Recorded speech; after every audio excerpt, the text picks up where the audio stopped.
Hello, BookTube, and welcome to ShakeTube 2018. This is a month-long event that I'm doing with a bunch of other great booktubers where we celebrate all things Shakespeare.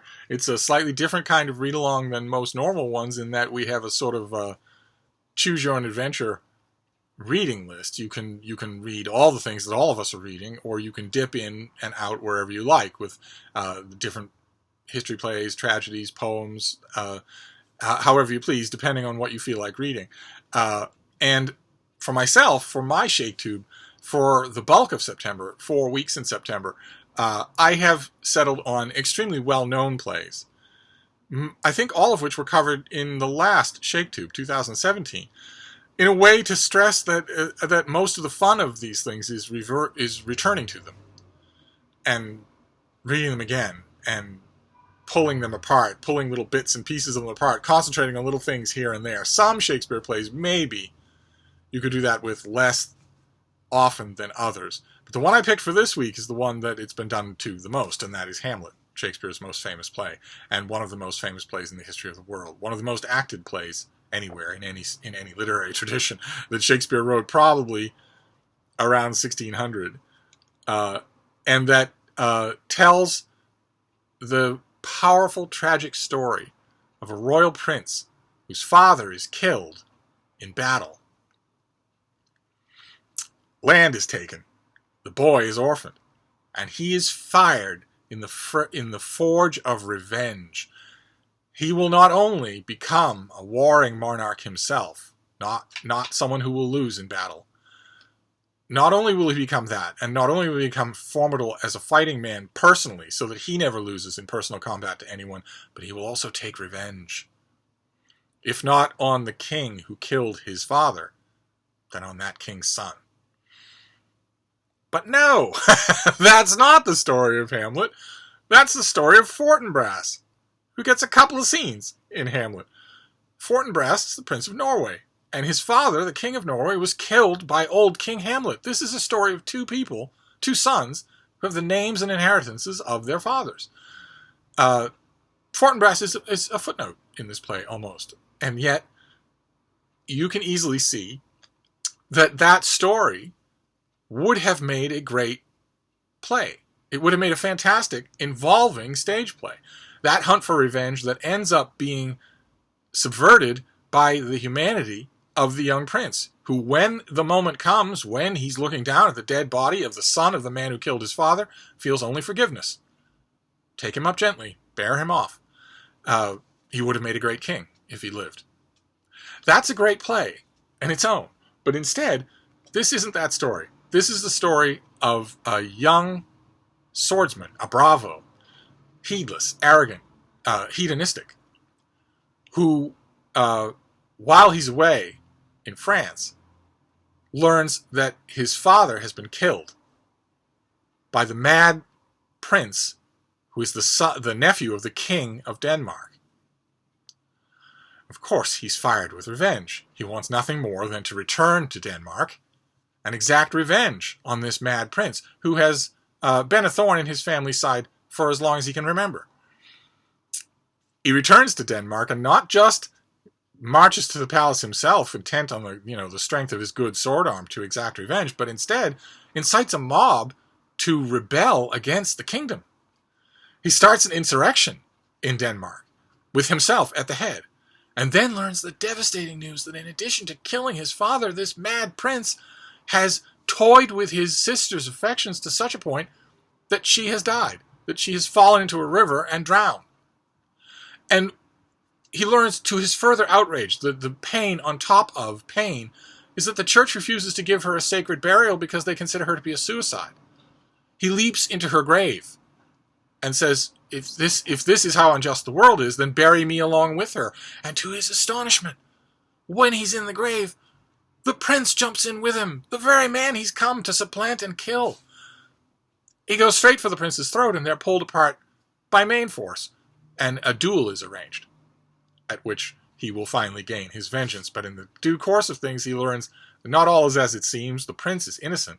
It's the new king, the brother of the dead king, who is the source of all the evil that's been going on here. Yes, a murder took place, but it was accidental. the prince is actually incriminated but guilt-free. And there is forgiveness before both young men die. And that's a terrific story. But that also is not the story of Hamlet. That's the story of Laertes. It would be a terrific stage play on its own, but it isn't. Instead, we get the story of that prince. The story of that Prince of Denmark, who is upset that his mother married his uncle soon after his father died. When the play begins, that's what we get. We get Hamlet, who is upset that his mother married his uncle soon after his father died. It's only later that Hamlet confronts a figure purporting to be the ghost of his father, telling him that something is rotten here.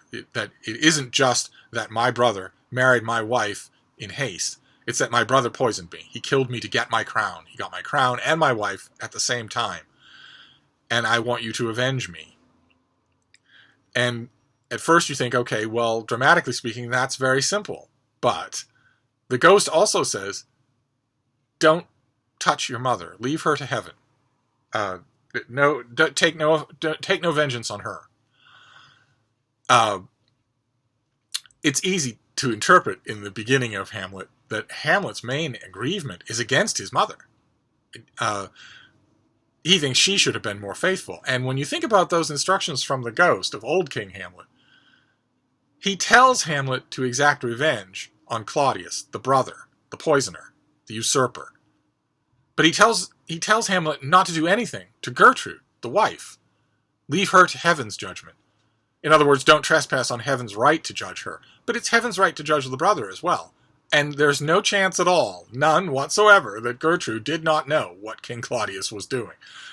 There's no chance at all that she wasn't as guilty as Claudius. Even if she didn't know that he killed the old king, she couldn't possibly have fallen in love with him, become loyal to him, in the limited amount of time between the old king's death and the start of the play. She had to have been involved, either with Claudius or with Claudius's plan to supplant old King Hamlet from the beginning. There's no way that she's innocent, which means it's kind of arbitrary that Hamlet was being told to exact revenge on one person, but not on the other. It narrowly avoids us an Oresteia type thing. Hamlet does not have to kill his mother. But killing your uncle, it's not exactly a walk in Central Park. But the fact that this is not the story of Fortinbras, and the fact that this is not the story of Laertes, always raises the question for me of what is this the story of? In other words, a variation on the question that is always asked about this play, that has been asked about this play for 400, 500 years. Why is this play so popular? Why is it Hamlet's story instead of something more straightforward that so grips audiences over and over again in all kinds of languages and all kinds of cultures? And there are a whole bunch of theories as to why that is. I myself lend more credence than most people do to some very practical theories. This is an actor's dream of a play to stage. It's a producer's dream of a play to stage. It has everything that you would want. It has pirates and violence and romance and beautiful language and great extended scenes for everyone and comedy. It's a sure crowd pleaser, in other words. Another thing that would make it very attractive to theatrical producers and to the acting companies is that it's a bit baggy. The whole thing, as any of you who have sat through the 6-hour Kenneth Branagh version will be able to attest, the whole thing, lacking any cuts at all, is enormous. It's huge. Almost certainly because of weird conflations in our textual history. But one way or another, you can take a hatchet to Hamlet and still have it work.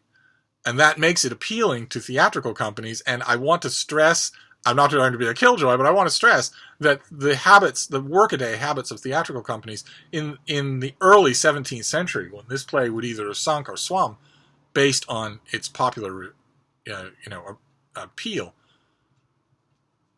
was largely in the hands of theatrical companies. It wasn't a case of having Twitter hashtags to revive Hamlet or anything like that. The audience took what they got. Even royal backers took what they got. So I don't think we should discount that. But one of the reasons why this play is so popular doesn't have anything to do with the psycho sexual, weird, sociological, compelling obsession we all have with Hamlet. Rather, it's far more practical. This gives you a lot more to do. It's also full. If you read it again, if you read it a second or a third time, you realize it's full of interior scenes. There's no combat between armies here. The insurrection that Laertes leads happens off stage. The pirate attack, the overseas adventures of Hamlet and Rosencrantz and Guildenstern all happen off stage. The conquests of Fortinbras happen off stage. You don't need anything like what you need for the history plays or for Macbeth. You can do this as a closet drama, and that's another reason for its practical appeal. But if we leave aside that, because that's kind of killjoy, and we don't like to talk about Shakespeare in those terms nowadays, if we leave aside that, well, the question that I want to put to you here in this reading of Hamlet is, why do you think this play works so well? Why is this so popular? One of the most common answers to that that question has been that Hamlet is far closer to an everyman than any other tragic hero. In that, he doesn't quite know what to do. He flies from one resolution to the next. He comes up with harebrained schemes that don't really help much. The whole scene with the mousetrap play in this, when you step back and think about it, you wonder why Hamlet would do it and what he was hoping to gain from it. Those things are, in my opinion, they're frustrating from just a literary standpoint, but from the audience point of view, they must work. They must work a magic. They must make Hamlet seem like a gigantic national tragedy that's happening to a normal person. Something close to a normal person. Someone who isn't sure of himself. It's been said by some critics whose work I respect that this play is a monument to uncertainty. And that it portrays ordinary human uncertainty far greater than almost any other play that's in the canon. And I'm wondering what you think of that. I'm wondering if you think that's true. We were reading Hamlet this week. I announced that before, so a lot of you have probably taken it down and given it another look, and maybe some of you read it for the first time. I want to know from all the old-timers and the newcomers what, in addition to any other reflections that you have on this play, of course, is we can make hay in the comments field. But in addition to that, I'd like to know what you think, what your best answer to that question is. Why do people keep coming back to this play? Why is this the story of Hamlet instead of Fortinbras or Laertes? Not asking you to read the mind of Shakespeare, but I am sort of asking you to do your best to read the mind of the play, which is two different things, of course, and tell me, what is it here that we're getting that gives this thing such an ironclad appeal? You can play this to an audience in the Philippines, in Japan, in South Central Africa, without subtitles. You can play it in English on a stage for that crowd, and they will be as quiet as a church at the end. They will love it. That's weird. So, you couldn't do that, for instance, with anything by Oscar Wilde, with anything by George Bernard Shaw, God help us all. But with this, it'll work. Absolutely. With an audience that doesn't not know English and has never heard of this play before. So there's got to be a reason for that. And I want to know what your best theory is as to what it is. So that is ShakeTube 2018 for this week. Now, I confess, right off the top of my head, I don't quite remember what we proposed for next week. I believe it was Henry V. I'm pretty sure it's Henry V. So we'll just say, let's do Henry V for next Sunday, as ShakeTube 2018 just barrels along. So I'll wrap this up for now. Give me your thoughts on Hamlet, and I will see you soon. Thank you, BookTube.